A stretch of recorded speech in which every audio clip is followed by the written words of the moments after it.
मेरा प्रणाम स्वीकार करें प्रभु। बिना अनुमति का अमृत पाने का साहस भी कैसे किया तुमने? तुम इतनी शीघ्र भूल गए कि राहु के साथ क्या हुआ था?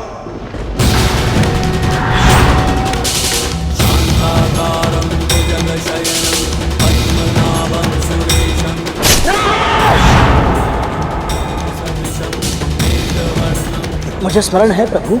तब यह भी स्मरण होगा कि मेरी आज्ञा के बिना अमृत पाने का अधिकार संपूर्ण सृष्टि में किसी को नहीं है।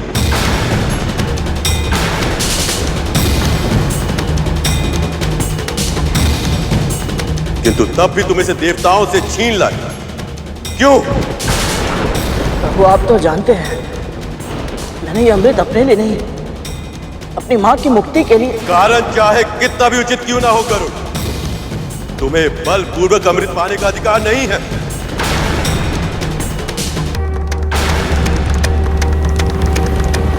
या तो तुम इसे इसी क्षण लौटा दो या परिणाम भोगने के लिए तैयार हो जाओ।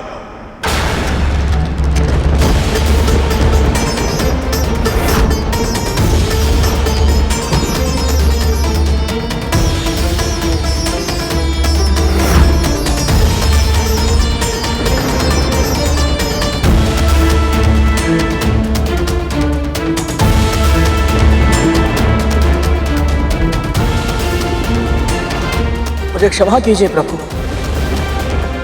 परंतु मैं अमृत नहीं लौटा सकता। ऐसे में यदि आपके हाथों मुझे मृत्यु भी प्राप्त हो तो वो भी मेरे उत्थान का साधन बन जाएगी। तो तुम अमृत नहीं त्यागोगे, भले ही इसके लिए मेरे साथ युद्ध करना पड़े।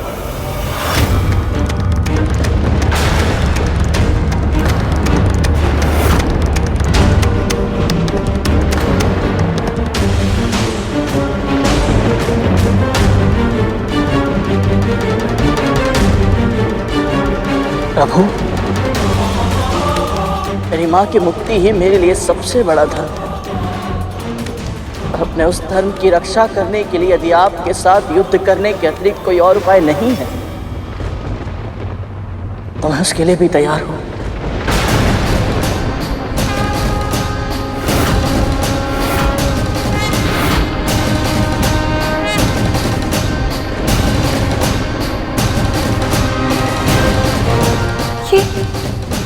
ये कैसा अनर्थ हो रहा है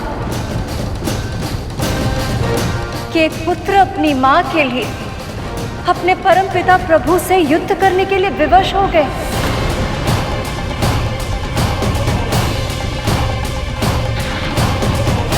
और वो परमपिता उसे समझने और क्षमा करने के स्थान पर उसे दंड देने के लिए तत्पर हो गए।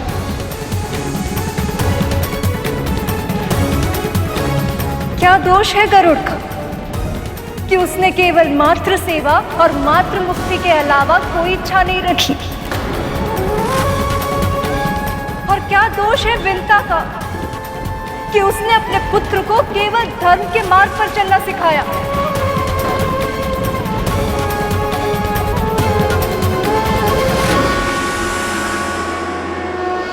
यदि भैया विष्णु से आज गरुड़ का कोई अहित हो गया तो विंता का अपने भगवान से विश्वास उठ जाएगा और फिर केवल भक्ति नहीं भगवान भी हार जाएंगे।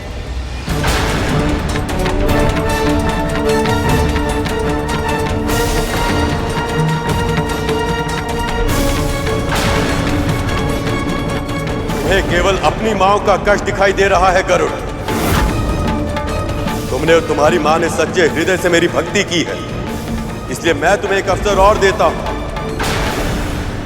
अमृत को वापस कर दो और अपने प्राणों की रक्षा करके अपनी मां के पास लौट जाओ।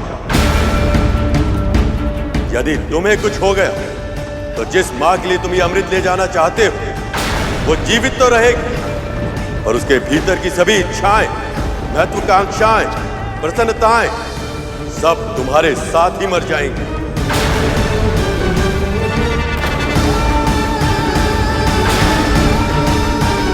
तब उसका पूरा जीवन पत्थर की शिला की तरह बीतेगा। जीवन के हर सुख से हीन, निष्प्राण, निर्विकार, कोई संवेदना नहीं, केवल वेदना होगी उसके मन में, कभी ना समाप्त होने वाली वेदना।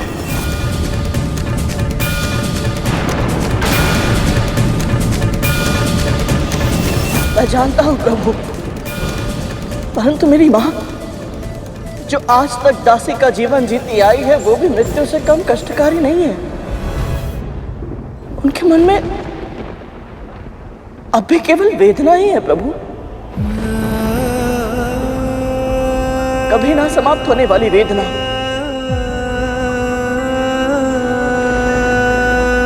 और इसके अतिरिक्त मैंने बड़ी माँ को वचन भी दिया है प्रभु कि मैं अमृत के कलश के बिना उनके पास वापस नहीं लौटूंगा। और अमृत पाने के विचार से ही वो इतनी प्रसन्न है कि उन्होंने माँ को दास्ता से मुक्ति का वचन दिया है प्रभु। ऐसे में यदि मैंने अपना वचन पूर्ण नहीं किया और उनके पास खाली हाथ लौट गया तो उन्हें बहुत कष्ट होगा प्रभु। तुम्हें केवल अपनी माओ का कष्ट दिखाई दे रहा है गरुड़, पर उन माओ का क्या, जिन्हें तब कष्ट होगा जब अमृत पीकर नाग उन्मुक्त होकर पूरे संसार में विष फैलाएंगे। क्या उन सब की पीड़ा का तुम्हारे लिए कोई अर्थ नहीं? तुमने स्वयं देखा है गरुड़, विष की एक बूंद भी कितना विनाश कर सकती है। यदि 1 सहस्त्र सर्प वैसे विष को हर स्थान में फैला देंगे तो संसार का नाश नहीं होगा? क्या असंख्य माओ के रुदन से संपूर्ण ब्रह्मांड गूंज नहीं उठेगा? क्या अपनी माओ के सुख के लिए असंख्य माओ को कष्ट देना उचित है? कष्ट देना उचित है? कष्ट देना उचित है?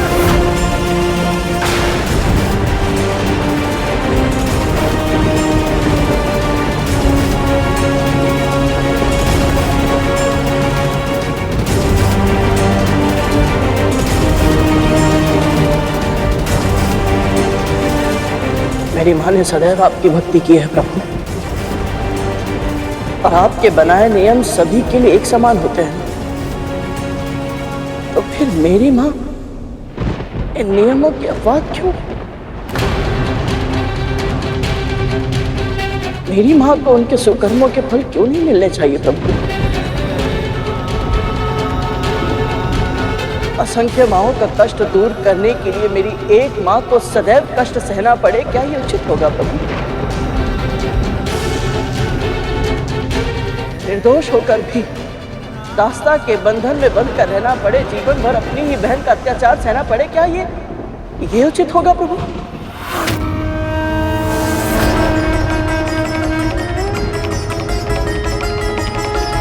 असंख्य माओं के जीवन में संतुलन स्थापित करने के लिए मेरी एक माँ का जीवन पूरी तरह से असंतुलित हो जाए, क्या तो ये न्याय होगा प्रभु?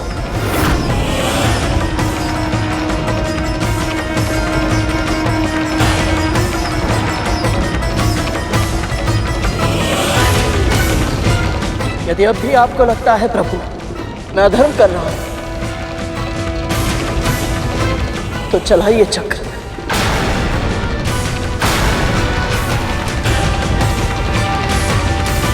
अपनी मातृ भक्ति की पूरी शक्ति के साथ सामना करने के लिए तैयार, सामना करने के लिए तैयार, सामना करने के लिए तैयार।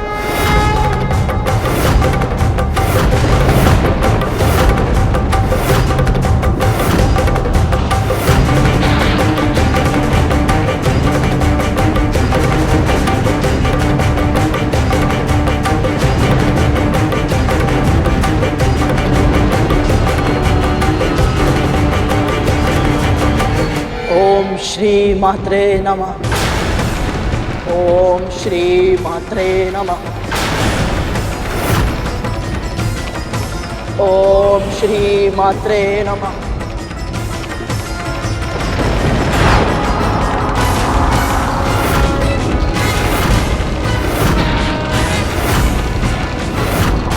ओम श्री मात्रे नमः। ओम श्री मात्रे नमः। ओम श्री मात्रे नमः।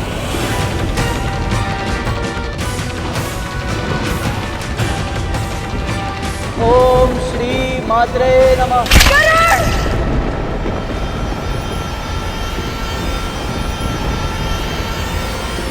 इस अनर्थ दृश्य की कल्पना ही इतनी भयानक है। मुझे प्रभु को ये अनर्थ करने से रोकना ही होगा। ओम श्री मात्रे नमः। ओम श्री मात्रे नमः।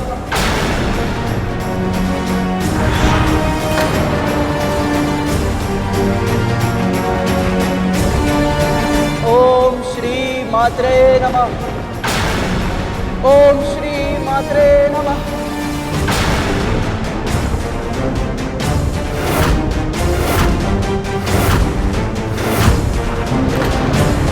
ओम श्री मात्रे नमः। रुक जाइए प्रभु, रुक जाइए प्रभु, रुक जाइए प्रभु।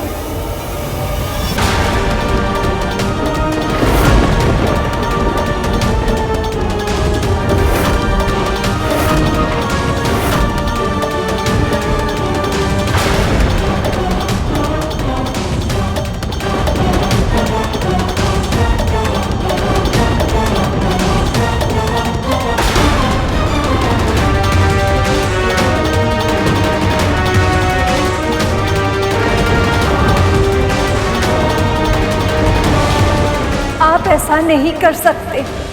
देवी, आप हस्तक्षेप मत कीजिए। गरुड़ को सृष्टि का संतुलन नष्ट करने से रोकना होगा मुझे। आप जो संतुलन की बात कर रहे हैं प्रभु, उसका आधार धर्म है।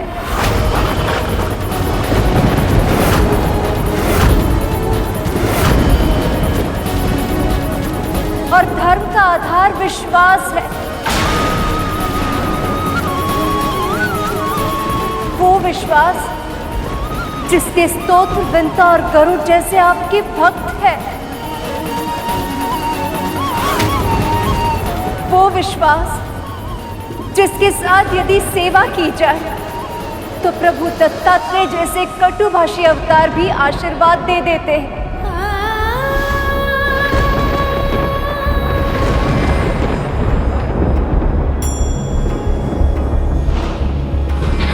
और वो विश्वास जिसके कारण ये जानते हुए भी कि गरुड़ अमृत छीनने जा रहा है, ऋषिगण ने उसे हर कार्य में सफल होने का वरदान दिया है। तू और तेरी माँ ने अब तक बहुत कष्ट सहे, किंतु अब जिस लक्ष्य की प्राप्ति के लिए तू इस यात्रा पर निकला है, तुझे वह अवश्य प्राप्त होगा। आप निश्चिंत रहे पक्षीराज, इस परीक्षा में आपके धर्म की रक्षा अवश्य होगी।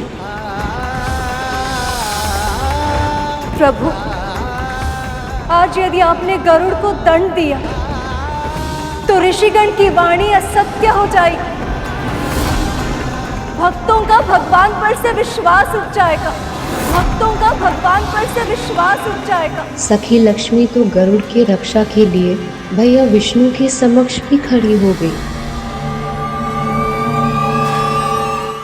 और सबसे अधिक बुरी बात तो ये हो कि पृथ्वी पर भगवान रूपी इस संसार की हर माँ का सम्मान सदा सदा के लिए अपना महत्व खो देगा।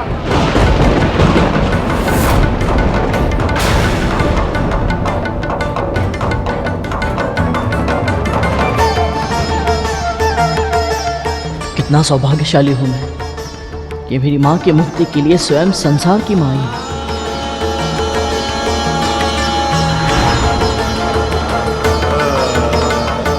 देवी, मैं आपकी और गरुड़ की भावनाओं का सम्मान करता हूं, पर मैं नागों को अमृत ले जाने की अनुमति नहीं दे सकता। अमृत जीवन का वरदान है, और यदि यही सृष्टि में मृत्युदाता विष व्याप्त करने में सहायक बन जाए तो इससे बड़ा अनर्थ और क्या होगा।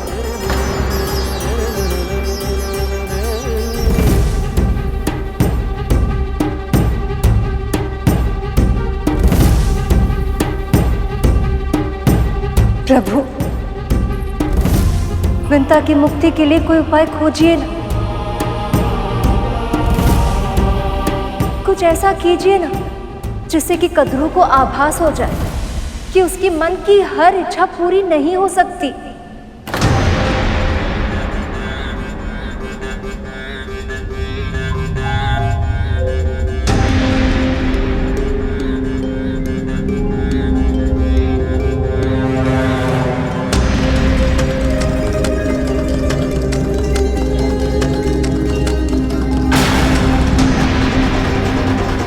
एक ही उपाय है गरुड़।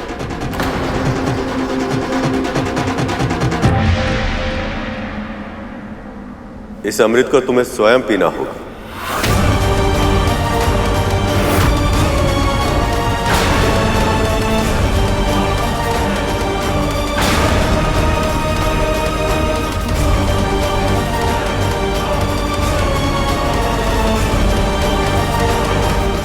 इस एक अवसर के अतिरिक्त तुमने सदैव धर्म का पालन किया,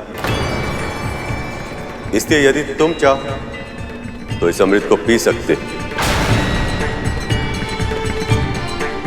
तब नाग तुम्हारे साथ युद्ध में सहज ही पराजित होंगे और उनकी मां कद्रू को तुम्हारी मां को मुक्ति देने में विवश होना पड़ेगा। तो ये थी सखा की योजना। अब तक जो भी हुआ वो केवल इस स्थिति तक पहुंचने का माध्यम था, बस और कुछ नहीं। तो क्या भैया विष्णु गरुड़ की परीक्षा ले रहे थे?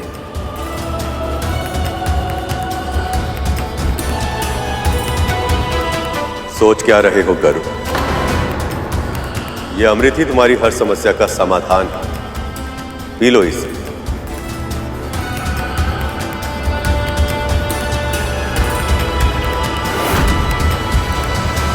सभी दिव्य शक्तियों ने सदैव मेरे साथ पक्षपात किया है और तेरा साथ दिया है। क्यों विंता? ऐसा क्या है तुझमें जो मुझ में नहीं है?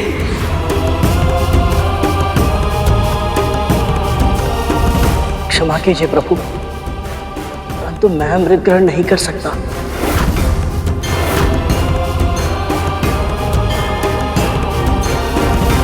मैं इसके योग्य नहीं हूं। मैंने अमृत अपनी मां की मुक्ति के लिए लिया था, अपने लिए नहीं प्रभु। और सबसे अधिक महत्वपूर्ण तो यह है कि मैं अपनी मां को बल से मुक्ति नहीं दिला सकता। मैं जानता हूं अपनी मां को, वो तब तक मुक्ति स्वीकार नहीं करेंगी जब तक बड़ी मां स्वयं अपनी इच्छा से दास्ता का बंधन तोड़ दे।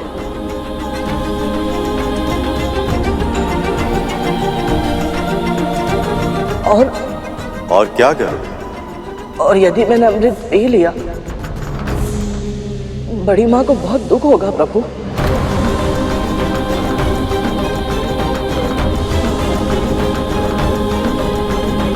वैसे भी आज तक उन्हें यही लगता रहा है कि सभी ऋषि मुनियों, देवी देवताओं ने सदैव मेरा साथ देकर उनके पुत्रों के साथ पक्षपात किया है।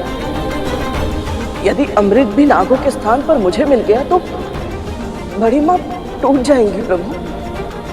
मैं अपनी बड़ी मां के साथ ऐसा निष्ठुर व्यवहार नहीं कर सकता। क्षमा कीजिए प्रभु।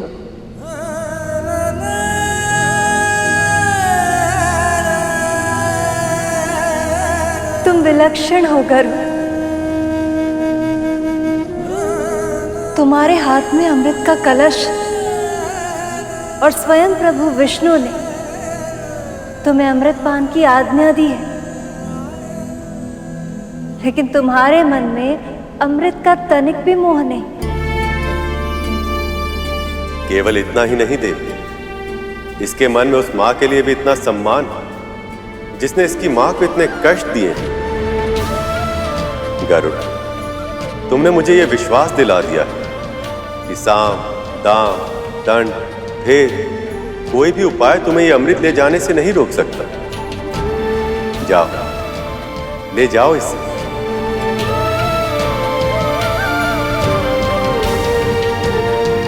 आपका बहुत बहुत आभार प्रभु, बहुत बहुत आभार।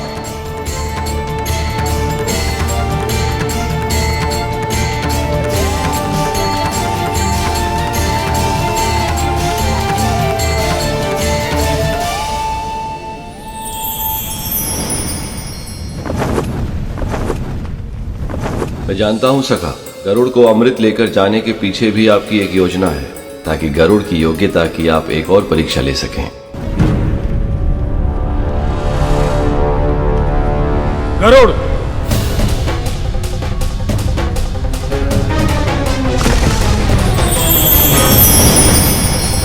प्रभु विष्णु के समझाने पर भी तुम नहीं माने। अगर ये अमृत विषैले सर्पों के हाथ लग गया तो सृष्टि का विनाश हो जाएगा। अब तुम्हारी मृत्यु निश्चित है।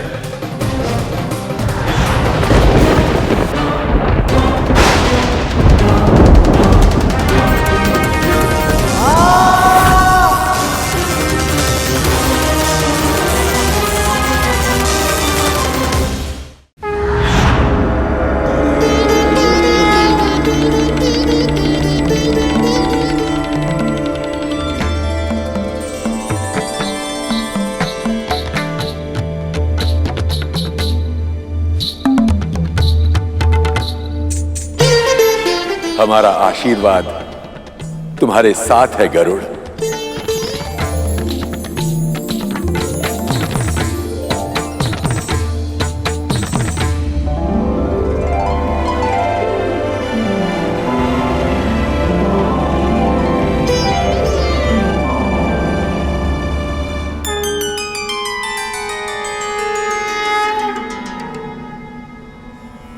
प्रभु की आज्ञा होते हुए भी अमृत को अस्वीकार करके तुमने अभूतपूर्व उदाहरण प्रस्तुत किया है।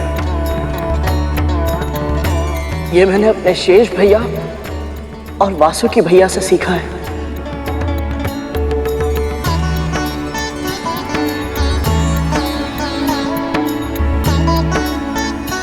यदि मन में भक्ति हो तो अमृत की आवश्यकता नहीं होती।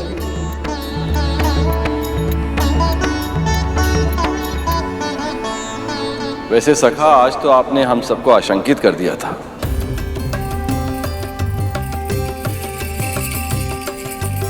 देवी लक्ष्मी तो बहुत अधिक चिंतित हो गई थी।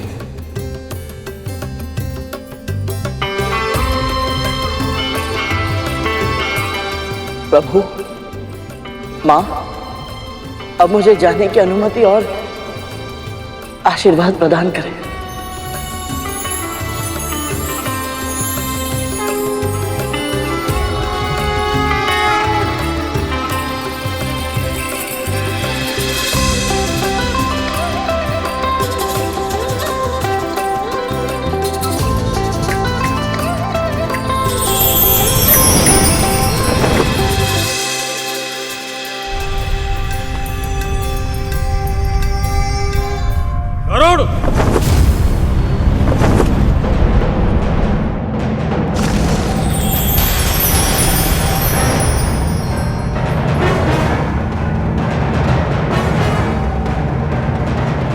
उस समय तो तुम मेरे प्रहार से बच गए थे, पर अब नहीं बचोगे।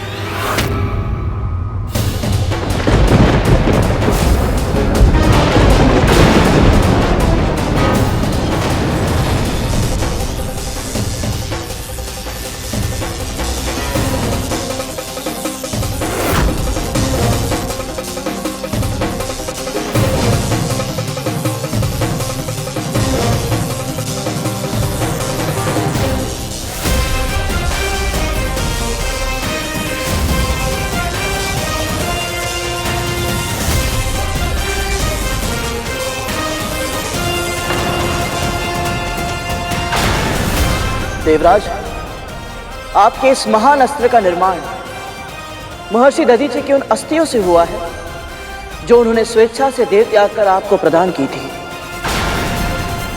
मैं उनके इस अद्भुत त्याग का सम्मान अवश्य करूंगा।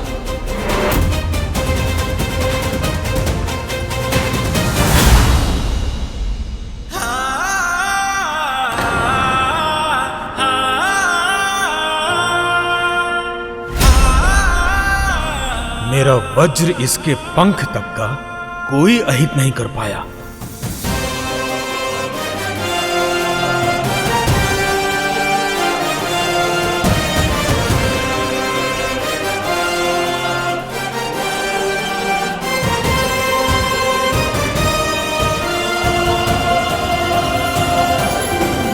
जिसका पंख इतना सुंदर हो उसका नाम तो सुपर्ण होना चाहिए। अवश्य स्वर्ण होना चाहिए, स्वर्ण होना चाहिए।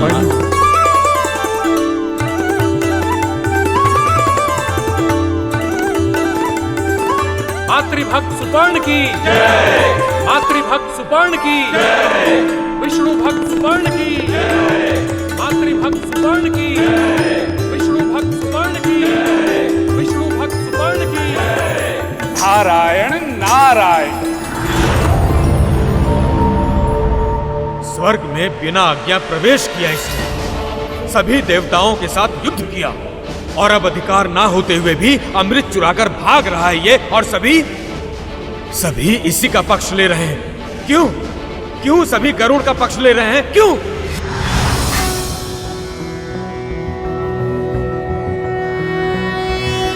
नमस्ते ब्रह्म रूपाय विष्णु रूपाय ते नमः।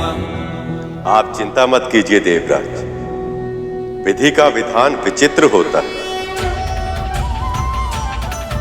गरुड़ और इसकी मां को मुक्ति भी मिलेगी और कद्रू और उसके नागों को अमृत भी नहीं मिलेगा।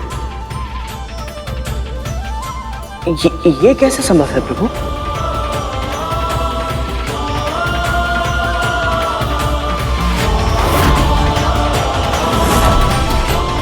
एक बार गरुड़ और देवी विंता को मुक्ति मिल जाए तो आपको क्या करना है देवराज, ये तो आप जानते ही।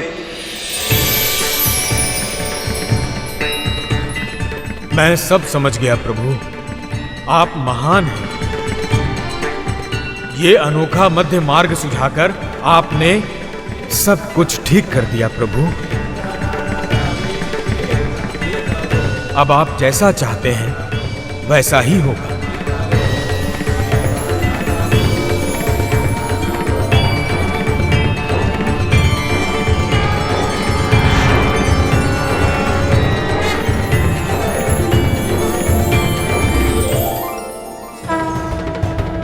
प्रभु के इस योजना के पीछे एक बड़ा मंतव्य छिपा है।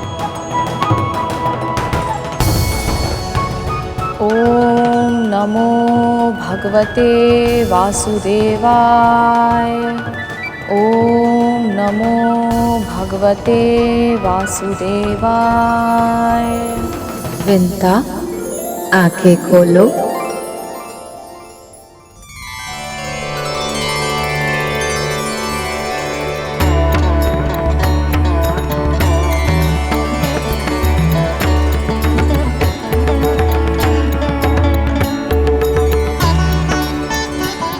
उठो विंता।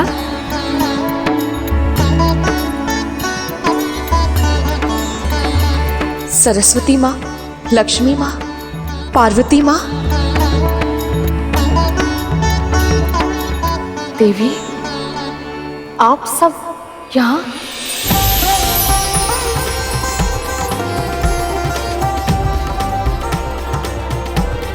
विंता,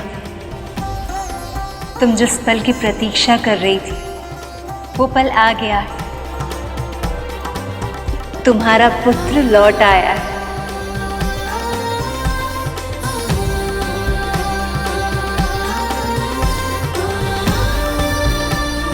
और देखो उसके हाथों में क्या है।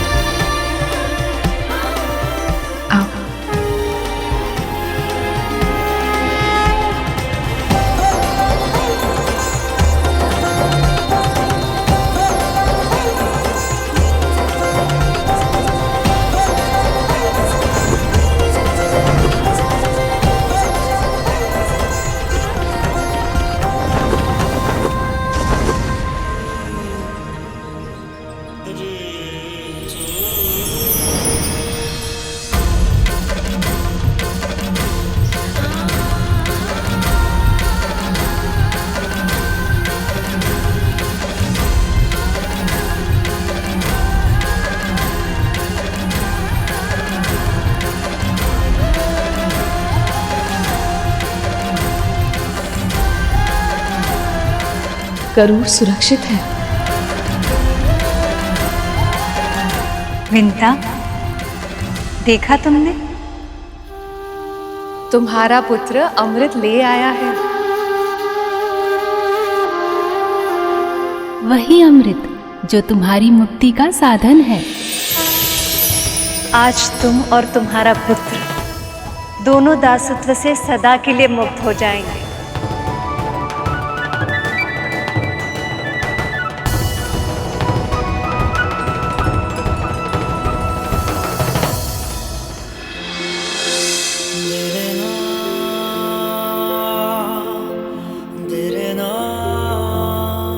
गरुड़ सच में अमृत ले आया। असंभव को संभव बना दिया मेरे पुत्र ने।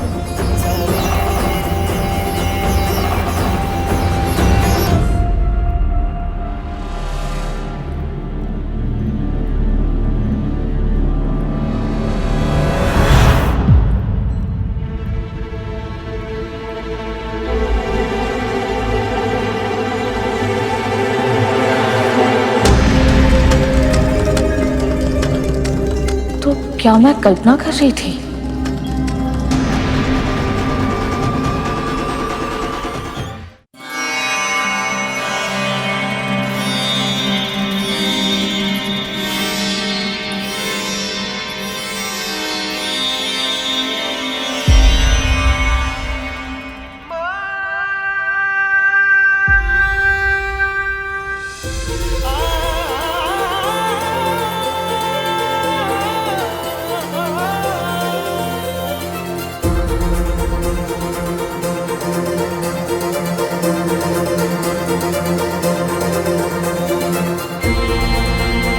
मेरा वरदान मेरे श्राप को विफल करेगा। 500 साल बाद जन्म लेने वाला आपका यह पुत्र आपको इस दास्ता से मुक्त करवाने के लिए आकाश पाताल एक कर देगा। माँ,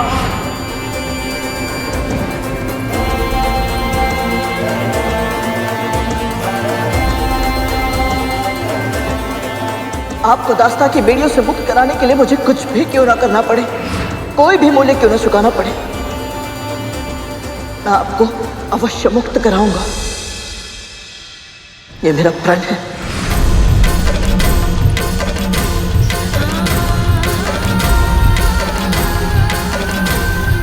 जिस पल तू मेरे नेत्रों के समक्ष अमृत लाकर रखेगा, बस उसी पल तुझे और तेरी मां को भी दास्ता के बंधन से सदैव सदैव के लिए मुक्त कर दूंगी मैं। आप मेरी मां हैं और आप ही मेरा धर्म है। आपसे अधिक महत्वपूर्ण और कुछ नहीं। आपकी मुक्ति के लिए मैं अमृत तो क्या, पूरे संसार को बड़ी मां के चरणों में लाकर रखने के लिए तैयार है।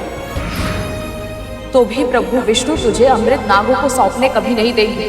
और ऐसे में यदि वही तेरे सामने आ गए तो आपके लिए मैं उनसे भी टकरा जाऊंगा। मेरे लिए मेरी मां की मुक्ति ही सबसे पहला धर्म है।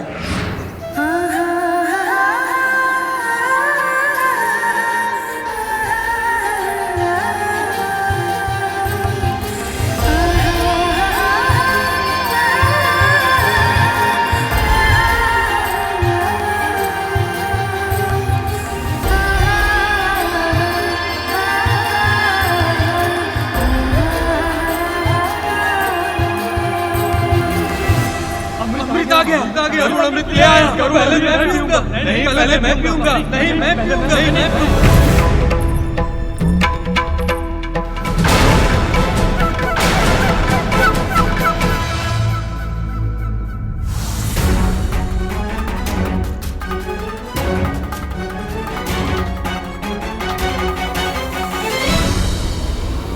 हे प्रभु, कहीं आपकी योजना विफल ना हो जाए।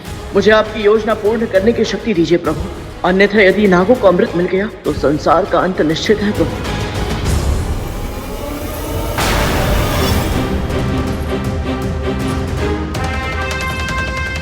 कालिया भैया ने तो बड़ी मां को भी पीछे छोड़ दिया। अमृत के सामने अपनी मां के सम्मान की भी चिंता नहीं है।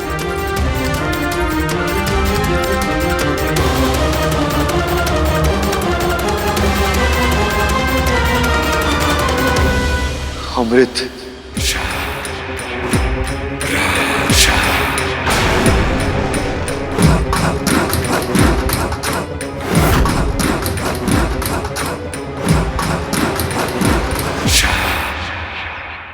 इनके मुंह से तो लाल टपक रही है और आंखों से लोभ।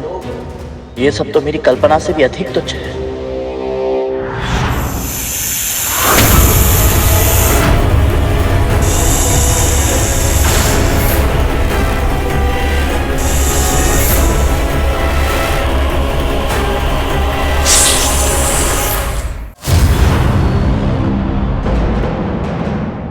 अमृत सबसे पहले मुझे ही देना गरुड़। ये अमृत सबसे पहले मैं ही पीऊंगा।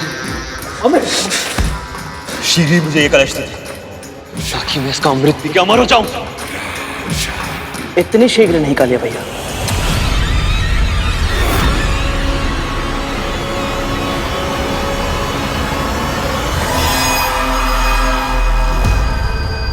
बड़ी माँ,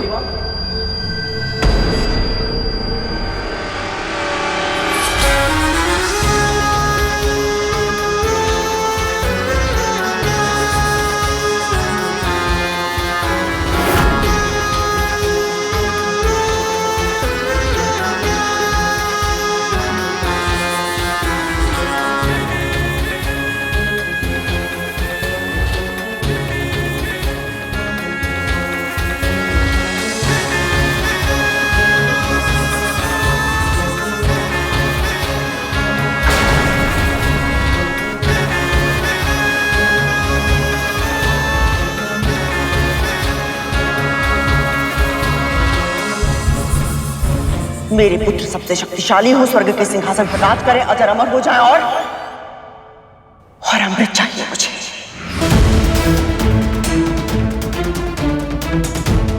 जिस पल तू मेरे नेत्रों के समक्ष अमृत लाकर रखेगा, बस उसी पल तुझे और तेरी मां को अपनी दास्ता के बंधन से सदैव सदैव के लिए मुक्त कर दूंगी मैं।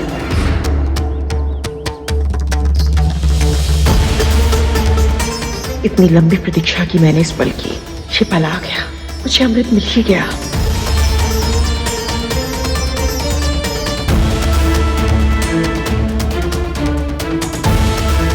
शर्त के अनुसार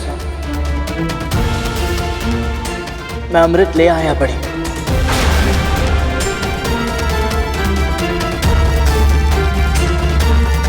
अब आप सबसे पहले मेरी मां को और मुझे दास्ता से मुक्त कर दीजिए।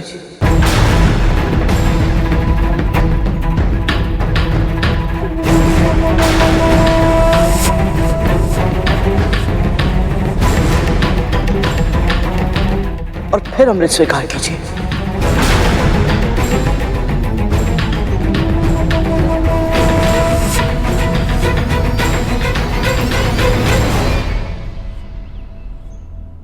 हे प्रभु, क्या मेरे पुत्र से कुछ अशुभ होने जा रहा है?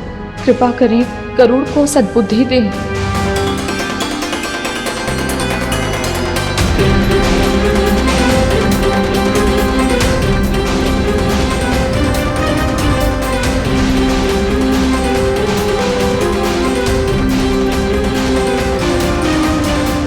मैं महर्षि कश्यप की पत्नी विंता जीवन भर के लिए अपनी बहन कद्रू की दास्ता स्वीकार करती हूँ।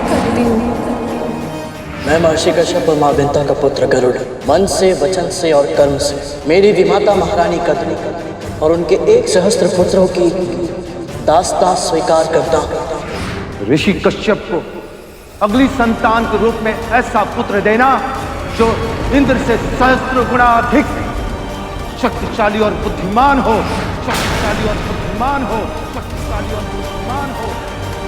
जो मेरी मां का अपमान करेगा तो पाताल की अंतहीन गहराई आगे तुम सबको मुझसे बचा नहीं पाएगी।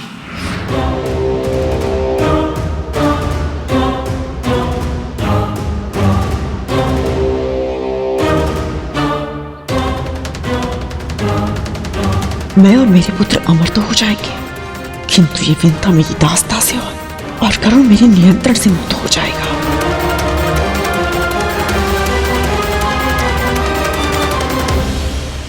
लालच एक ऐसा अवगुण है जिसकी अति किसी भी प्राणी को विनाश की ओर ले जा सकती है। यदि अमृत मिलने के पश्चात भी कद्रू ने विंता और गरुड़ को दास्ता से मुक्त नहीं किया तो मुझे स्वयं हस्तक्षेप करना होगा।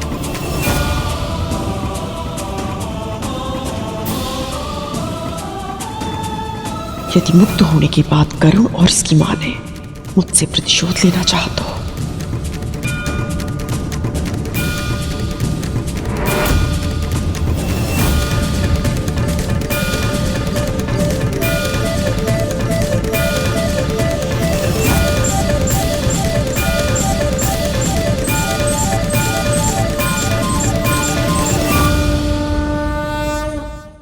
शर्त के अनुसार मैं अमृत ले आया बड़ी। अब आप सबसे पहले मेरी मां को और मुझे दास्ता से मुक्त कर दीजिए और फिर अमृत स्वीकार कीजिए।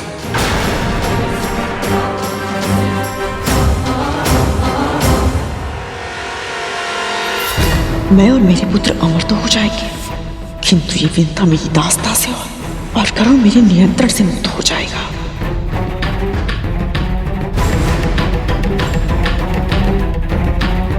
यदि अमृत मिलने के पश्चात भी कद्रू ने विंता और गरुड़ को दास्ता से मुक्त नहीं किया तो मुझे स्वयं हस्तक्षेप करना होगा। यदि मुक्त होने के बाद गरुड़ और इसकी मां ने मुझसे प्रतिशोध लेना चाहा तो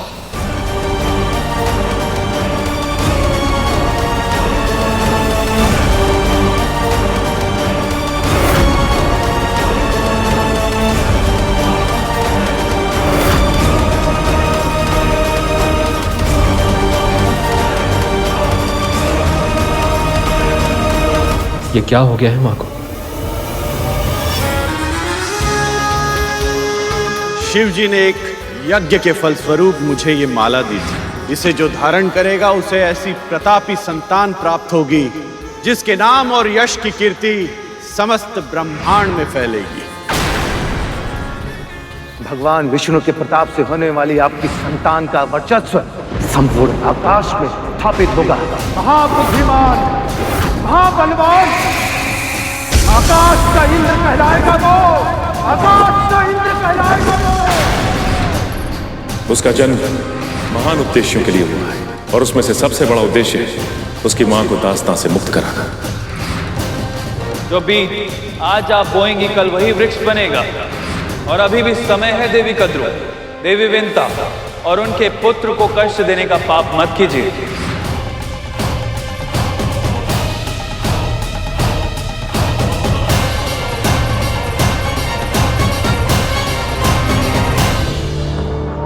अभी अमृत माँ के नेत्रों के सामने है, फिर माँ किस विचारों में लीन है? क्या चल रहा है इनके दिमाग में? इतनी लंबी प्रतीक्षा अवश्य करनी पड़ी मुझे, किंतु आज मेरे प्रयास सफल होंगे। अपने स्वामी और अनेक ऋषि महर्षि द्वारा बार बार हर पग पर कितना अपमान सहा है मैंने, पर अब मेरे पुत्र अमृत पीकर अमर हो जाएंगे और फिर पूरा करेंगे वो सब जो मैंने इनकी जन्म से पहले देखा था। विंता ही नहीं, दीदी और अदिति के पुत्रों को भी मेरे सामने सर झुकाना होगा। सदैव सदैव के लिए जीत जाऊंगी मैं। चारों दिशाओं में मेरे ही नाम की जय जयकार होगी। खड़गेन आक्रम में भुंजीता, खड़गेन आक्रम में भुंजीता, वीर भोग्या वसुंधरा, वीर भोग्य वसुंधरा। माँ, क्या हो गया है आपको? आप कुछ कहती क्यों नहीं?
वो शर्त आप जीती थी माँ, फिर भी आपने उनकी दासी बनना स्वीकार क्यों किया?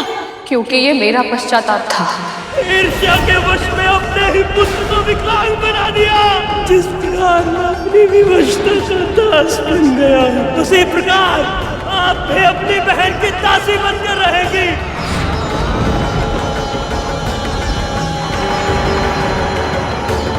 तेरी माँ अपने प्राण त्याग देगी, पर अपना धर्म कभी नहीं त्यागेगी और ना ही अपना वचन तोड़ेगी।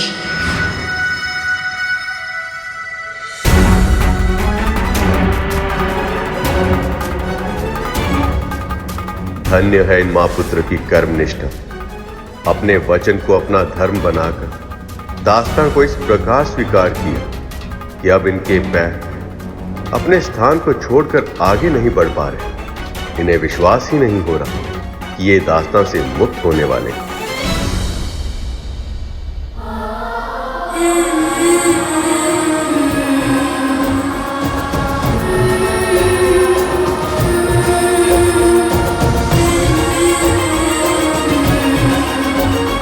माँ को ये विश्वास ही नहीं हो रहा है कि ये दास्तां से मुक्त हो रही है।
मैं महर्षि कश्यप की पत्नी विंता जीवन भर के लिए अपनी बहन कद्रू की दास्तां स्वीकार करती हूँ।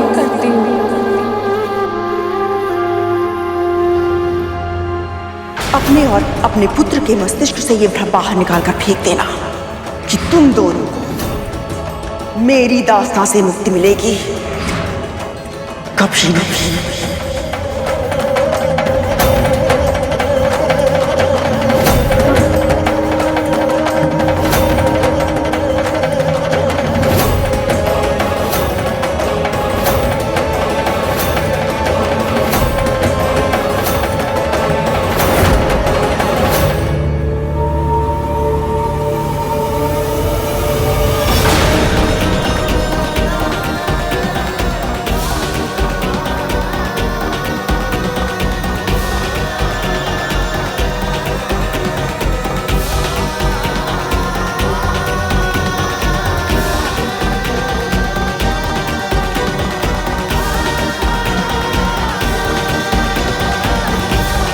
प्रभु विष्णु तुझे अमृत नागों को सौंपने कभी नहीं देंगे, और ऐसे में यदि वही तेरे सामने आ गए तो आपके लिए मैं उनसे भी टकरा जाऊंगा।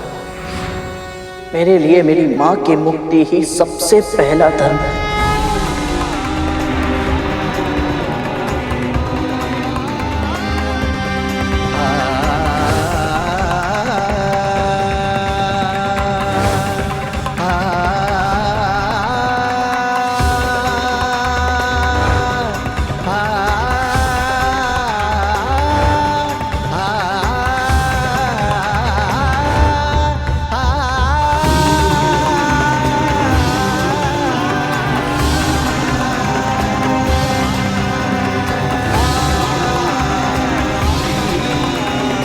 मैं कश्यप पत्नी कद्रू महेश ब्रह्मा विष्णु पंचतत्व जल वायु अग्नि आकाश और पृथ्वी को अन्य सभी देवी देवताओं को साक्षी मानकर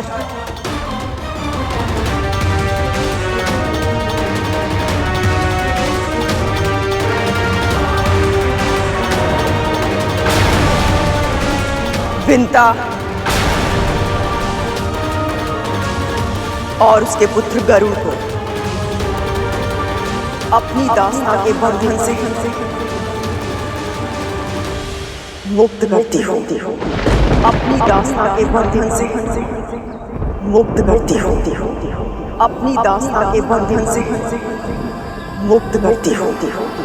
अपनी दास्ता के बंधन से मुक्त करती हूँ। अपनी दास्ता के बंधन से मुक्त करती हूँ। अपनी दास्ता के बंधन से मुक्त करती हूँ।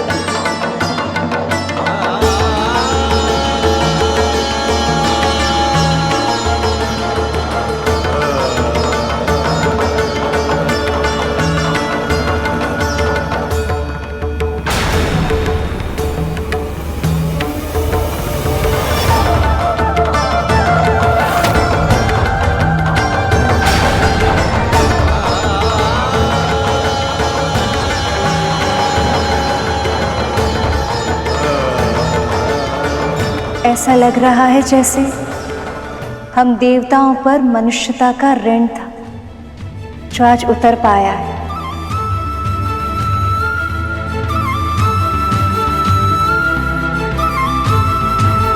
विनीता की बरसों की तपस्या आज पूरी हुई प्रभु।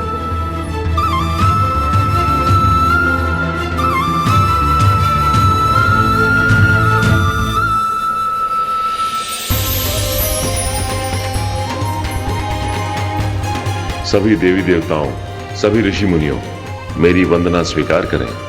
आज आप सबके आशीर्वाद से ही ये प्रसंग दातित हो गया है। ये तो इन दोनों की नियति थी। आप दोनों ने ऐसे पुत्र की कामना की थी जो विश्व में मातृ पितृ भक्त के नाम से जाना जाए, और आपके आराध्य प्रभु विष्णु ने ये सारी लीला इसीलिए रची ताकि संसार की सारी संतानों के लिए गरुड़ एक उदाहरण बन सके।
आज माँ को मुक्त करवा के गरुड़ ने मेरे श्राप से माँ को मुक्त कर दिया।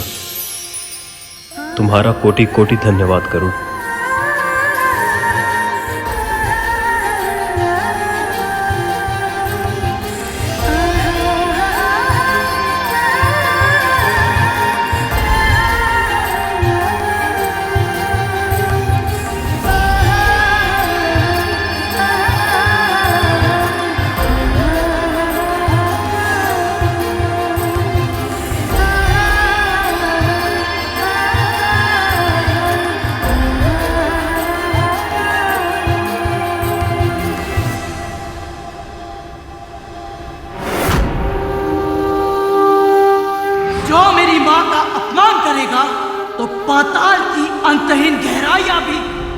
तुम सबको मुझसे बचा नहीं पाएगी। अब मेरे पुत्र अमर हो जाएंगे। अब हमें इस गरुड़ से या इन्हें मिले वरदानों से कोई भय नहीं होगा।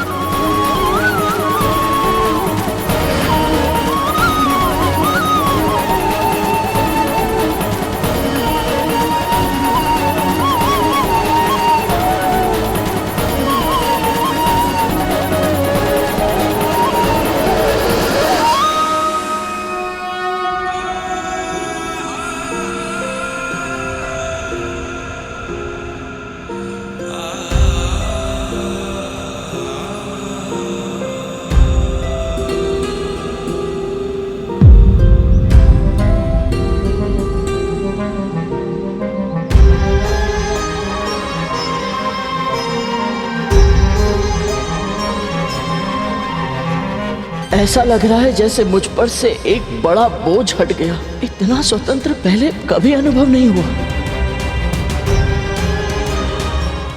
आपने अपना वचन पूरा किया। आपका बहुत बहुत आभार, बहुत बहुत धन्यवाद।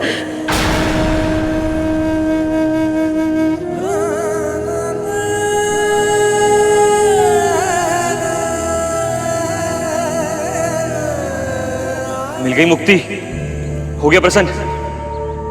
अब ला कलश मुझे दे, कलश मुझे दे गरुड़।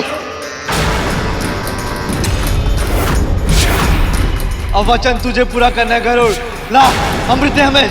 अमृत हमें दे गरुड़, हमें दे गरुड़। नहीं नहीं हमें अमृत, अमृत दे दे हमें। दे अमृत गरुड़, गरुड़ अमृत दे हमें। गरुड़ अमृत मुझे दे, मैं इसका पहले पान करूंगा। मैं पान करूंगा पहले इसका। नहीं नहीं मुझे दे, मैं पान करूंगा। गरुड़ अमृत इधर दे। गरुड़ अमृत मुझे दे। गरुड़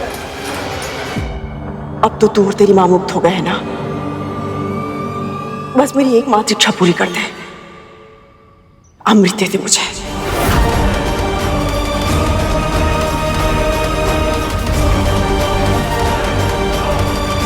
स्मरण करो गरुड़, कद्रू ने तुमसे क्या कहा था? जिस पल तू मेरे नेत्रों के समक्ष अमृत लाकर रखेगा, बस उसी पल तुझे और तेरी मां को अपनी दासता के बंधन से सदैव सदैव के लिए मुक्त कर दूंगी। तो बस फिर यही तो करना है। अमृत को ले जाकर कद्रू के सामने रख दो और स्वयं को और अपनी मां को मुक्ति दिला दो। एक बार गरुड़ और देवी विंता को मुक्ति मिल जाए तो आपको क्या करना है देवराज, ये तो आप जानते ही। मां, खुशा के घास की छटाई चाहिए होगी। अमृत को भूमि पर रखना उचित नहीं है ना?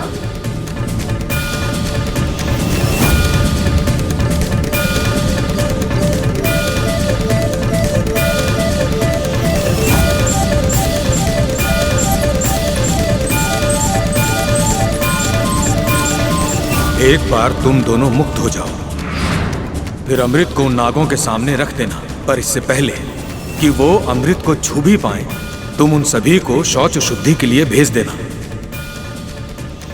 फिर मैं जाकर अमृत वापस ले आऊंगा। पर अमृत की एक भी बूंद व्यर्थ होकर ना गिरे। और इसके लिए सबसे आवश्यक ये है कि उस समय वहां कोई भी नाग उपस्थित ना हो।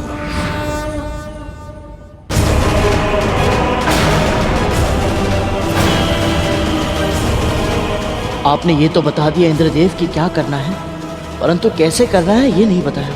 बड़ी माँ और ये सभी नाग अमृत के लिए बहुत आतुर हैं। ऐसे में ये कभी मेरे सुझाव को नहीं मानेंगे। अब मैं क्या करूं?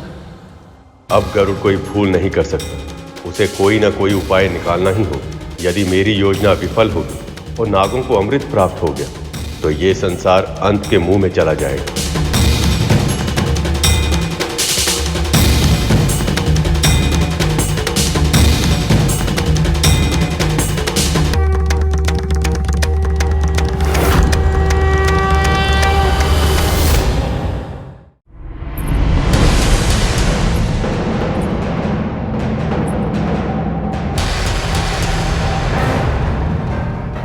क्या करने का प्रयत्न कर रहा है?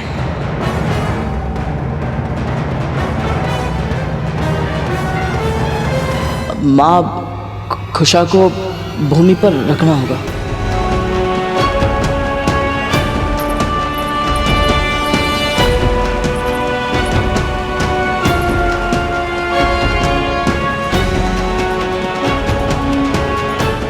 गरुड़ अपने अंश से नागों को रोकने का अच्छा प्रयास कर रहा है, बस वो प्रभु की योजना को पूर्ण करने में सफल हो जाए।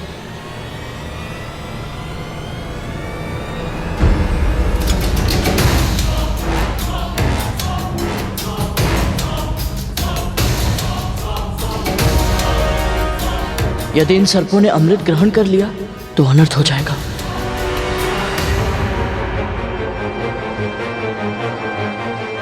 इनकी इतनी महत्वाकांक्षा है कि अमर होने के पश्चात ये सारे लोक पर आक्रमण कर उन पर शासन करेंगे। कैसे रोकूं इन्हें?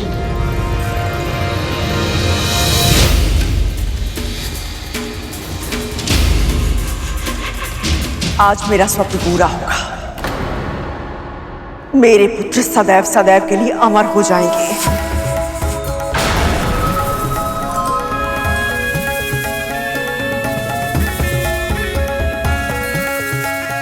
रुक जाइए, रुक जाइए।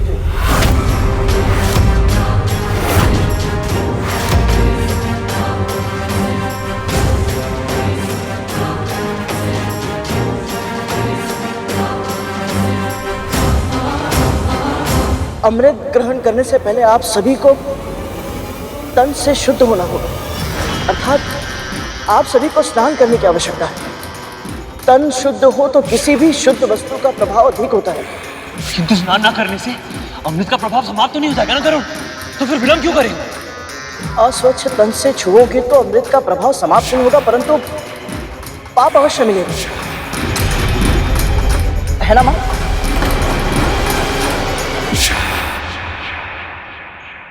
गरुड़ ये सब जानबूझकर कर रहा है।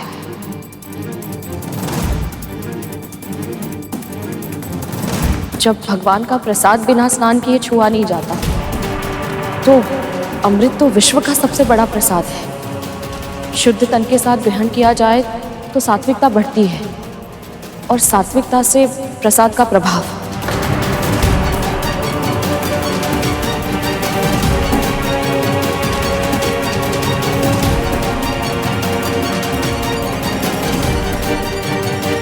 विंता सही कह रही है। शुद्धिकरण करके ही अमृत ग्रहण करना होगा।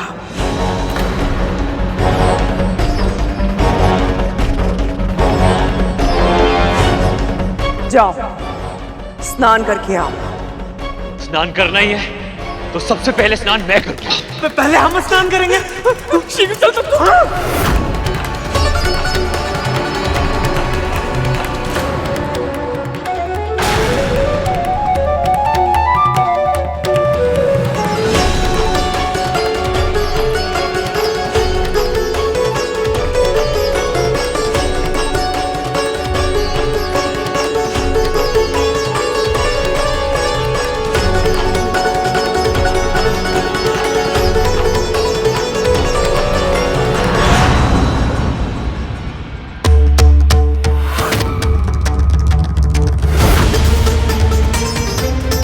देवराज, माँ,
अमृत कहाँ गया?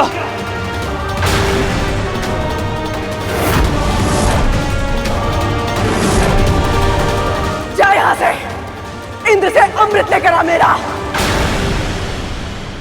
क्षमा कीजिए बड़ी माँ, परंतु आपकी आज्ञा का पालन मैं नहीं कर सकता।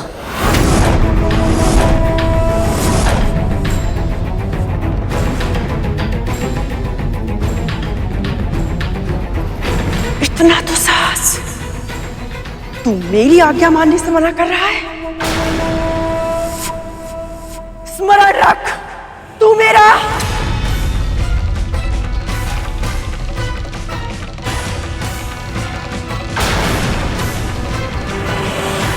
इसने हमारे साथ छल किया है माँ। तू आज मैं ऐसे दंड दे के रहूंगा।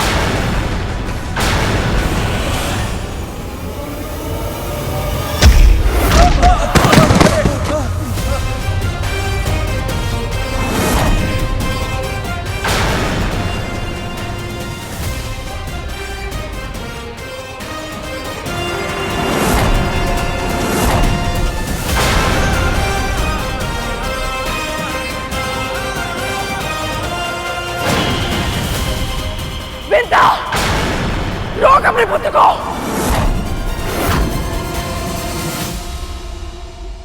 नहीं दीदी, आज इसके हाथों को अपने आदेश की बेड़ियों से नहीं जकड़ूंगी मैं,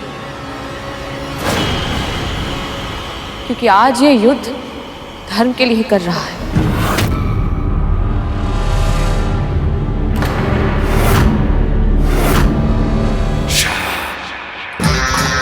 अमृत की बूंद अवश्य ये तब गिरी होगी जब कलश इस चटाई पर रखा गया था।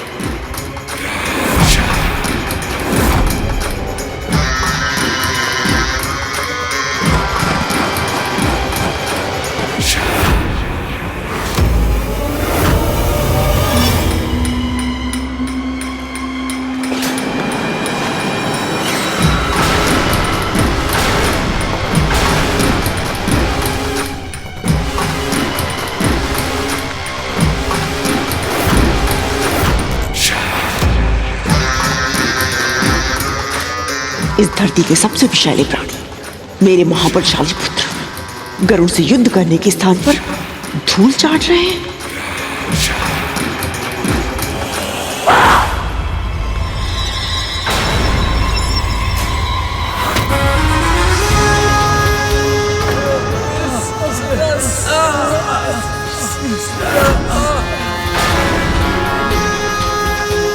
तो ये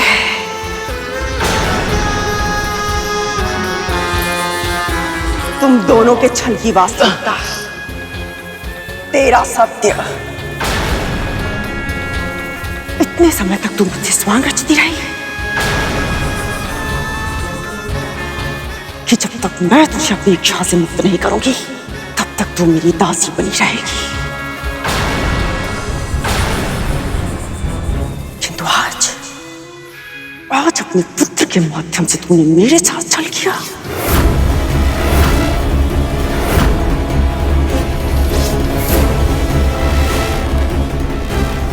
ऐसा नहीं है दीदी, कोई छल नहीं किया मैंने आपके साथ। माँ किसी के साथ छल नहीं कर सकती।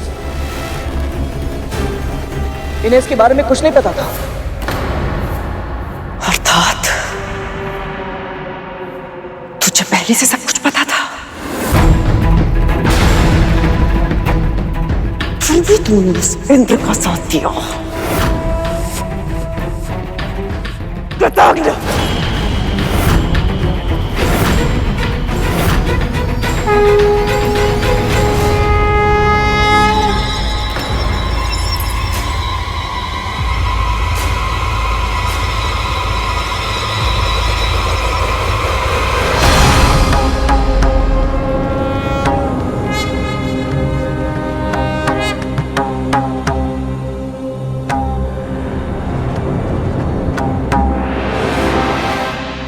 मेरे भक्तों को पीड़ा पहुंचाने का विचार भी तुम्हारे मन में कैसे आया कद्रू?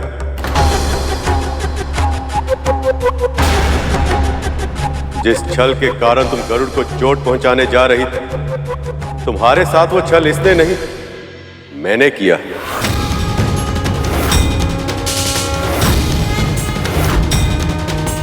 जैसे तुमने मेरी भक्त देवी विंता के साथ छल करके उन्हें अपनी दासी बनाया था, वैसे ही मैंने भी लीला करके इन्हें मुक्त करवाया। सोचा कि जब तुम अपनी नीति का प्रयोग अपने ऊपर होता हुआ देखोगे तो ये समझ पाओगे कि तुमने इन दोनों के साथ कितना अनुचित व्यवहार किया था।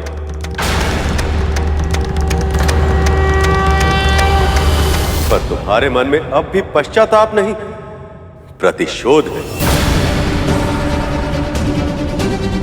तुम्हें क्या लगता है कद्रू, यदि कोई वस्तु तुम्हें मैं ना था तो क्या तुम उसे अनाधिकार ले पाओगे?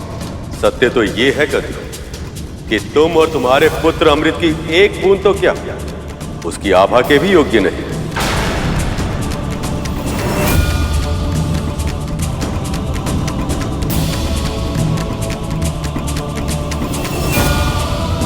तभी तो जिस पवित्र कुशाघात पर अमृत को रखा गया था, उस पर पड़ी अमृत की आभा को चाटने के प्रयास में तुम्हारे पुत्रों की जीभ जल गई। इन विषैले नागों के लिए अमृत भी विष बन गया।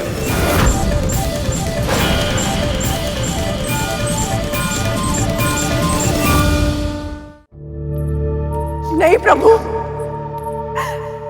मेरे पापों का दंड मेरे पुत्रों को मत दीजिए, इनकी पीड़ा को समाप्त कर दीजिए। ये तो तुम्हारे पुत्र भी जानते हैं कद्रू कि ये अमृत पाने के योग्य नहीं,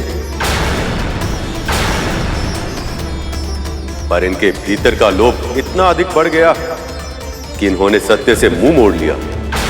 इनके व्यक्तित्व का निर्माण तुम्हारे आधार पर हुआ है कद्रू, और तुम्हारी तो विशेषता ही है मन में कुछ रखना और जीभ से कुछ और कहना। इसलिए आज से सभी नागों की जीभ दो भागों में बंट जाएगी।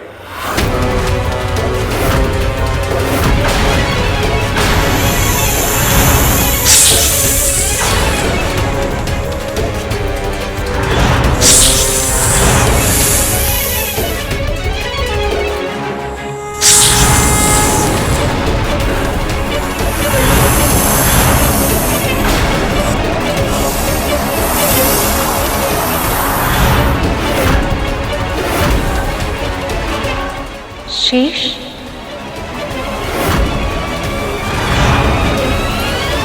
क्या हुआ वासुकी? तुम्हारी जीव विभाजित हो गई। ये कैसे संभव है? यह तो स्वाभाविक ही है मां। जैसे पुत्रों के कुकर्मों का फल माता पिता को भुगतना पड़ता है। अपनी माँ के कुकर्मों का फल तो मुझे मिलना ही था, यही हमारी नियति है, और मुझे ये स्वीकार करना ही होगा मां। नहीं प्रभु, इतना बड़ा दंड मत दीजिए, दया कीजिए प्रभु, दया कीजिए। जो मेरे भक्तों पर बार बार अत्याचार करते हैं, मैं उन पर दया नहीं कर सकता। अपने हृदय को साक्षी मानकर सत्य कहो कद्रू, यदि तुम्हारे पुत्रों को अमृत मिल गया तो क्या ये संसार में विनाश का कारण नहीं बन जाएंगे?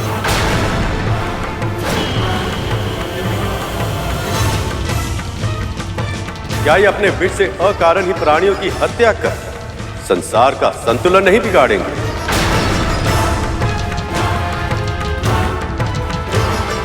बोलो कद्रू, क्या तुम्हें सच में यह लगता कि जो पुत्र अपने हित को अपनी मां के हित और सम्मान से अधिक महत्व देते हैं, वो अमृत पाने के योग्य?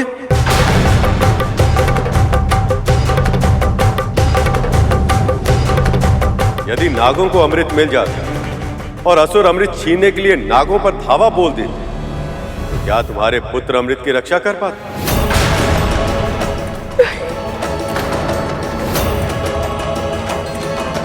दीदी सत्य स्वीकार कर रही है।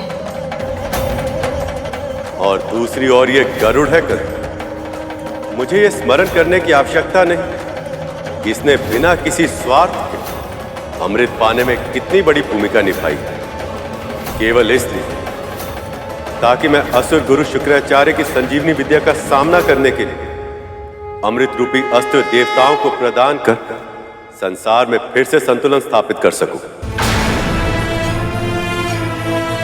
और जानती हो सबसे विशेष बात क्या है? गरुड़ के सामने अमृत पान करने का अवसर एक बार नहीं, दो बार आया। पर इसने लोभ से अमृत की ओर देखा तक नहीं। एक बार भी इसके मन में अमृत पीने का विचार तक नहीं आया। यहां तक कि मैंने इसे अमृत पीने की अनुमति भी दे दी, किंतु तब भी इसने मना कर दिया। इस अमृत को तुम्हें स्वयं पीना होगा। परंतु मैं अमृत ग्रहण नहीं कर सकता, और यदि मैंने अमृत पी लिया, बड़ी माँ को बहुत दुख होगा प्रभु।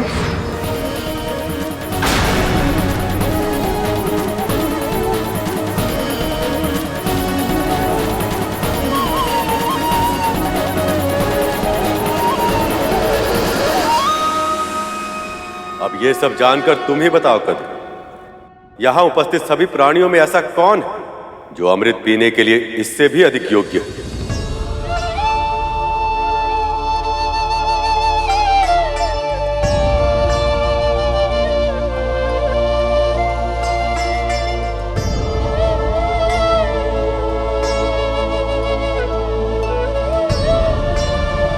तुमने आज तक जो भी किया है कद्रू, उसके लिए तुम दंड की पात्र हो।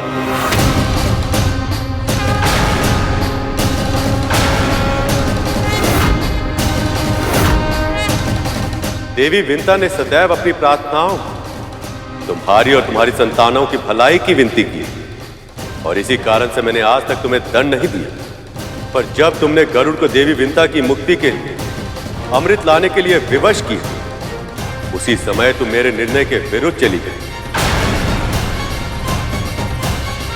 अमृत पाने के लिए तुमने जो पाप किया है कद्रू, उससे तुम्हारे पापों का कलश भर चुका है। और अब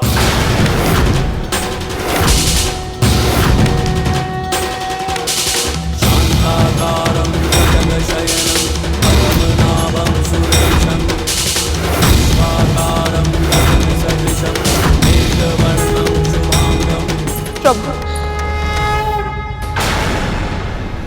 आपकी और माँ की कृपा से मुझे और मेरे पुत्र को मुक्ति तो मिल गई है, पर अपनी बहन और उनकी संतानों को दुखी देखकर मैं सुख से कैसे रह पाऊंगी?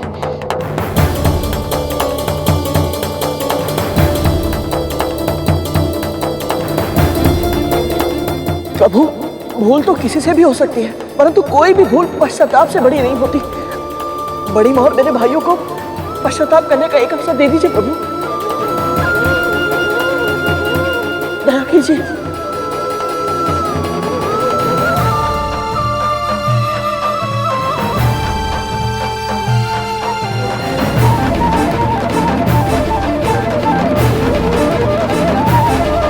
न क्रोध, न प्रतिशोध, न बहिष्कार, न तिरस्कार। अद्भुत है ये दोनों माँ पुत्र। जब तक धरती पर धर्म के ऐसे संदेशवाहक, अच्छाई के ऐसे ध्वजधारी विद्यमान है, बुराई की कभी जीत नहीं हो सकती। आज गरुड़ और विंता केवल कद्रू की दास्ता से नहीं, आक्रोश और द्वेष से भी मुक्त हो गए। तुम दोनों का हृदय गंगा की तरह निर्मल, भक्ति अतुलनीय और विश्वास अटल है। इसलिए मैं तुम दोनों की प्रार्थना स्वीकार करता हूं।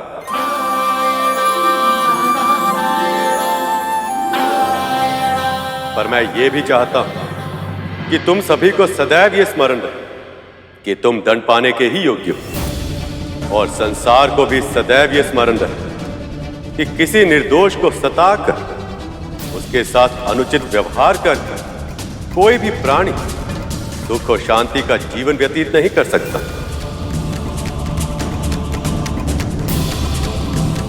आज नहीं तो कल अपने कर्मों का परिणाम भोगना ही पड़ता है। इसलिए आज गरुड़ जैसे मांसाहारी पक्षियों के लिए नाग भी स्वाभाविक आहार होगा।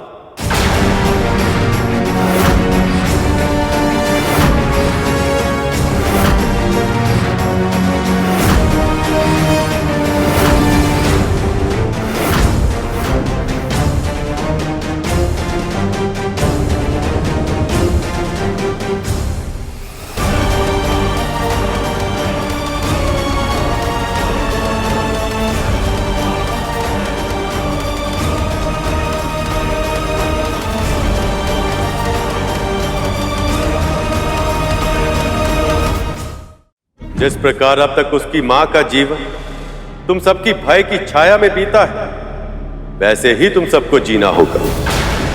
जैसे ये आज तक तुम्हारी दया पर निर्भर रहे, वैसे ही अब तुम सभी को इनकी दया पर निर्भर रहना होगा।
आप ये सब? ये तो मैं आपका आभार व्यक्त कर रही हूँ प्रभु।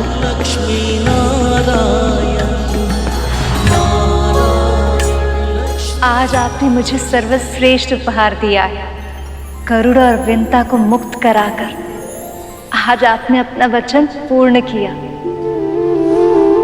ये कृपा आपने केवल मेरे छोटे भाई विंता मां पर नहीं, मुझ पर भी की है प्रभु। शेषनाग, बताओ मन में इच्छा क्या है? गरुड़ और विमाता विंता का भी उद्धार हो जाए। आपका कोटि कोटि धन्यवाद। देव, शेष, इसमें मैंने कुछ नहीं किया। ये सब देवी विंता की श्रद्धा और धैर्य का परिणाम है, और उसमें सहायक बना गरुड़ का विवेक और साहस। स्वामी, अब तो वो मुक्त हो गए। आप गरुड़ को अपना वाहन बना लीजिए ना। बात अभी आपकी एक इच्छा पूरी हुई नहीं कि आपने दूसरी इच्छा भी प्रकट कर दी। मैं क्या करूं प्रभु, गरुड़ है ही इतना अच्छा। ये सत्य है कि गरुड़ अपनी सभी परीक्षाओं में सफल रहा।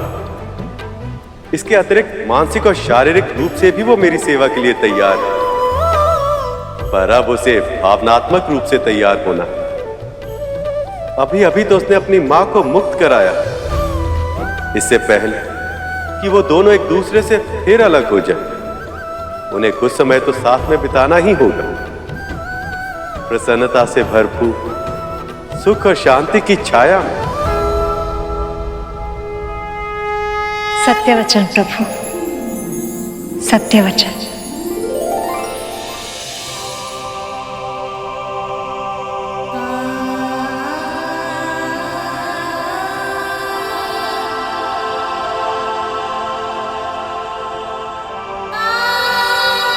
इस कुटिया के कण कण में कितनी स्मृतियां घुली हुई है ना मां, और उन सब में सबसे सुखद स्मृति है भगवान दत्तात्रेय की। दासत्व का जो दंश तुझे दिन प्रतिदिन दसता है, अब तुझे उस दासत्व से मुक्ति मिल जाएगी। उन्होंने यहाँ आना स्वीकार किया। कितने दिन इसी कुटिया में बिताए उन्होंने, और यही हमें वरदान भी दिया। और उनका वरदान फलीभूत हो गया। अब हम स्वतंत्र हैं मां।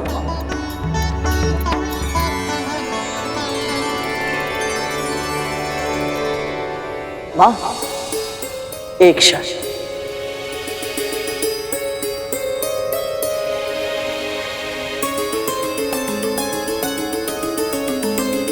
माता लक्ष्मी की ओर से ये उपहार आपके लिए मां।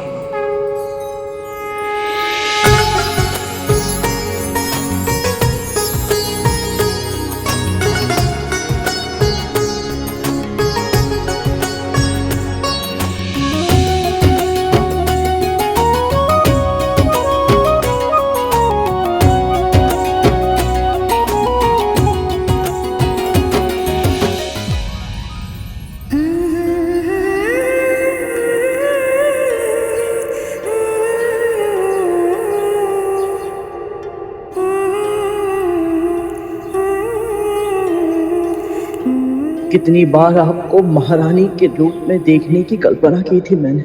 आज मेरी इन आंखों ने जीवन भर का सुख एक साथ पा लिया माँ।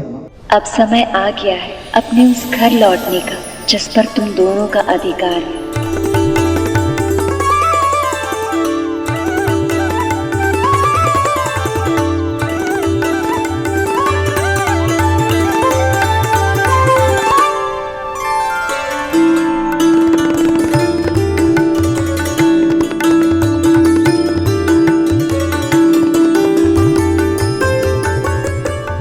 महारानी विंता की जय, राजकुमार गरुड़ की जय, महारानी विंता की जय, राजकुमार गरुड़ की जय, महारानी विंता की जय।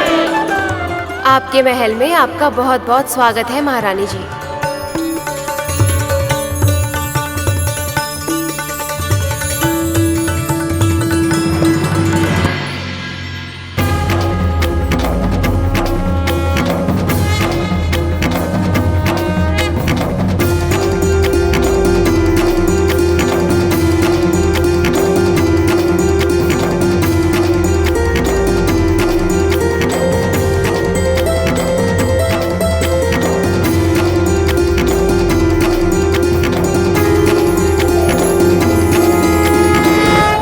जो भी परिवार अपने बहू का गृह प्रवेश इन सब संस्कारों के साथ करेगा, मैं स्वयं उस स्त्री के भीतर स्थिर निवास करके उसे गृह लक्ष्मी बनाऊं।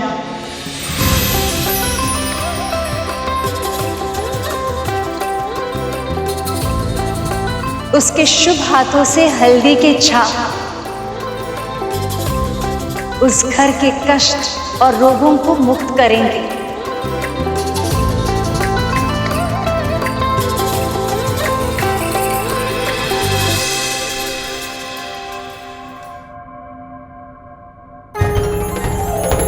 अक्षत बिखेरने से उस घर में संपन्नता और प्रसन्नता बिखरेगी।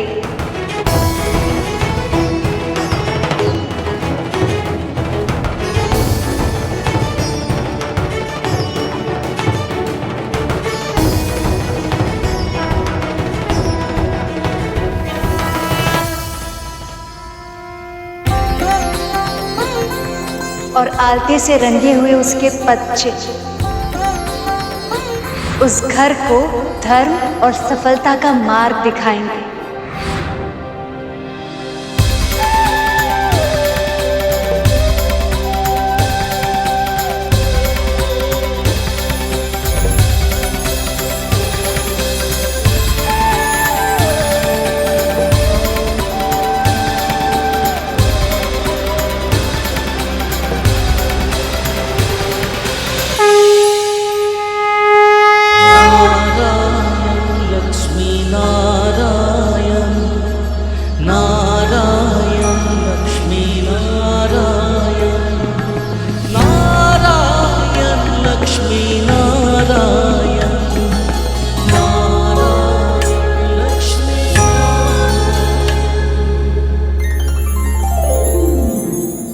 गरुड़ ने असंभव को संभव कर दिखाया। उसने न केवल अपनी मां को और स्वयं को मुक्त करवाया बल्कि विष्णु से नागों को दंड दिलवाकर उनकी जीत के 2 भाग भी करवा दिए। बस इतना ही पर्याप्त नहीं था, नागों को अपने जैसे मांसाहारी पक्षियों का आहार भी घोषित करवा दिया। विष्णु ने हमारे साथ भी छल किया है और कद्रू के साथ भी। हमें इसका प्रतिशोध देना होगा बलि। लेंगे मां, इसका प्रतिशोध अवश्य लेंगे। मैं एक बार गुरुदेव आज्ञा का पालन ना करने की भूल कर चुका हूं मां, अब दोबारा नहीं करूंगा। असुरों ने अपने गुरु की आज्ञा की अवहेलना का परिणाम देख लिया है। अब ये ऐसी भूल भविष्य में नहीं करेंगे। प्रभु, मां, मैंने कभी स्वप्न में भी नहीं सोचा था इन हाथों में दास्ता की बेड़ियां नहीं लटकी होंगी। आपकी कृपा से यह संभव हो पाया। वो भी इतनी शीघ्र। आपका बहुत बहुत आभार। जानता है गरुड़, मैं तो इस जन्म में मुक्त होने की आशा ही छोड़ चुकी थी। दास्ता को ही अपनी नियति मान चुकी थी मैं, पर तूने मेरी बेड़ियां तोड़ने का संकल्प लिया और उसे पूरा भी कर दिखाया। आपने मेरे और अरुण भैया के लिए कितनी पीड़ा भोगी है माँ, कितना कुछ सहा है। फिर आपके साथ अन्याय होते देख मैं शांत कैसे रह पाता? तेरी अशांति से मुझे भय लगता था गरुड़, इसलिए तो मैं तुझे रोका करती थी। पर कहीं ना कहीं मैं जानती थी तू अपनी हट कभी नहीं छोड़ेगा। मुझे मुक्त कराने के लिए हर संभव असंभव कार्य करेगा तू, और तूने किया गरुड़। मुझे मुक्त करा लिया तूने।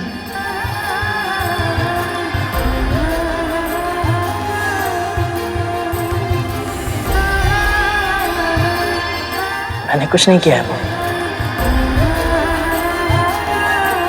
सब प्रभु विष्णु की इच्छा से ही हुआ। मैं तो केवल माध्यम बना, और सत्य तो ये है कि ये सब आपकी तपस्या का फल है माँ।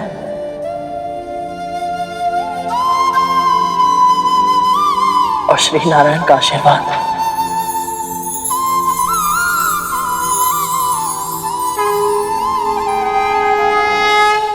इससे कोई अंतर नहीं पड़ता कि नागों या अन्य प्राणियों के साथ क्या हुआ। मेरे लिए असुरों का हित सबसे अधिक महत्वपूर्ण है, इसलिए मैं बस गुरुदेव शुक्राचार्य की आज्ञा का पालन करूंगा। गुरु पर श्रद्धा ही सफलता की पहली सीढ़ी होती है महाराज। यदि आप मेरे सुझावों का पालन ऐसी ही श्रद्धा और दृढ़ता से करते रहे तो आपको न केवल अमृत प्राप्त होगा, इसके अतिरिक्त और भी बहुत कुछ प्राप्त होगा आपको।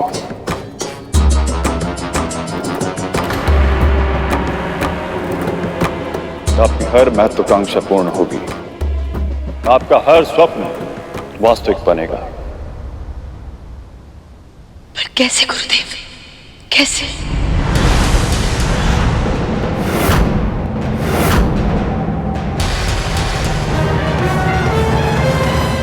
इस प्रसन्नता के अवसर पर भी तुझे स्मरण है कि जो हुआ है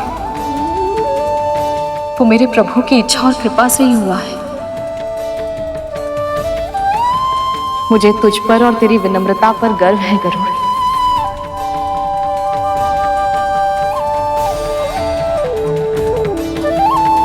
मैं दीदी और उनके पुत्रों के लिए भोग बनाती हूँ। मैं भी आपकी सहायता करता हूँ।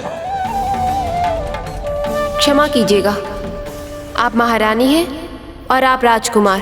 ये हमारा कार्य है, कृपया हमें सेवा का अवसर दें। परंतु माँ, कुछ ना करना तो बहुत ही कठिन कार्य है। जीवन की इस नई व्यवस्था से तालमेल बैठाने में समय लगेगा गरुड़।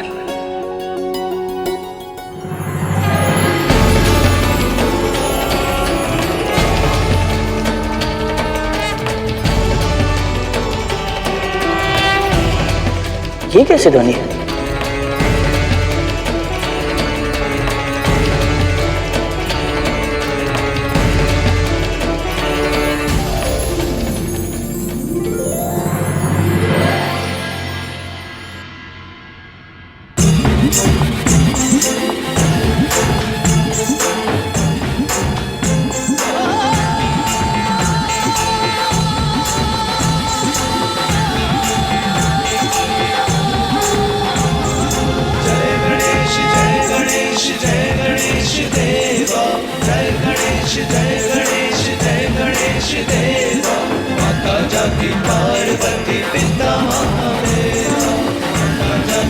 ये क्या हो रहा है माँ? अब गणेश चतुर्थी आरंभ हो गई है गरुड़। ये सब भगवान गणेश को अपने घर लेकर जा रहे हैं।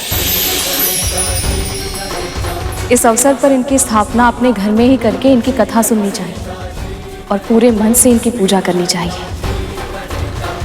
माँ, अभी अभी हमें दास्ता से मुक्ति मिली है, हमारे सभी विघ्नों का नाश हुआ है। तो क्यों ना हम भी विघ्न विनाशक गणेश की पूजा करें?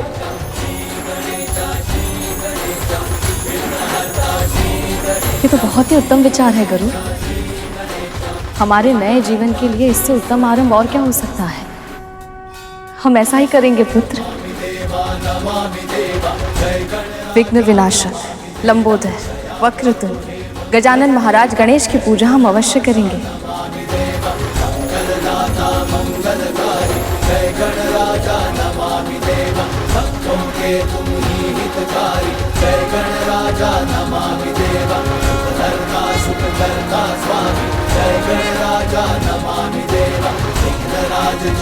मात्र गणेश जी की स्थापना के विचार से ही मन इतना प्रफुल्लित हो उठा, तो उनके आगमन पर क्या होगा?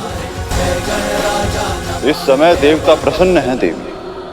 कद्रू और नाग दुखी हैं, विंता और गरुड़ संतुष्ट हैं, क्योंकि जब महाराज बलि अश्वमेघ यज्ञ को पूर्ण करेंगे तो संसार का संतुलन फिर से बदल जाएगा। भले ही आज विष्णु जीत गए हैं, किंतु जैसे ही महाराज बलि का यज्ञ पूर्ण होगा, तीनों लोकों पे उनका शासन होगा। त्रिभुवन के सुख, समृद्धि और ऐश्वर्य का हर साधन उनके पास होगा।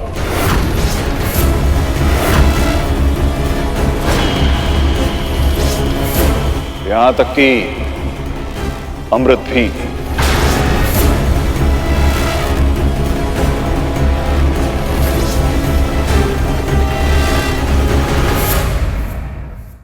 गुरुदेव, आपकी सहायता के कारण ही ना केवल गरुड़ हमें मुक्त करा पाया, बल्कि ऐसे अकल्पनीय कार्य करते समय धर्म का पालन भी कर पाया। हम तो केवल माध्यम है देवी। जो होता है प्रभु विष्णु की इच्छा से ही होता है। हमने केवल इसकी कुंडलिनी को जागृत किया है देव, पर धर्म के पालन के लिए आवश्यक संस्कार वो तो इसे आपने ही दिए। इसीलिए तो कहते हैं कि हर शिशु की पहली गुरु उसकी मां ही होती है।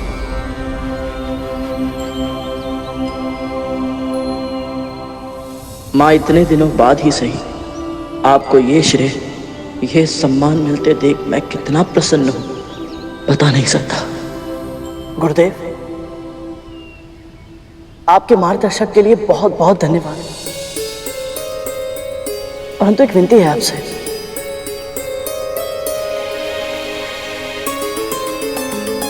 कैसी विनती करूं? हमारे मन में गणेश चतुर्थी का उत्सव मनाने की बहुत इच्छा है, और हम सोच रहे हैं कि यदि आप दोनों इस पूजा के लिए पुरोहित कर्म करना स्वीकार कर लें तो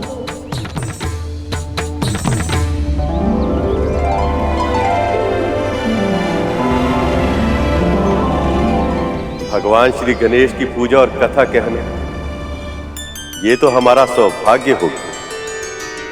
हम ये पूजा अवश्य करेंगे।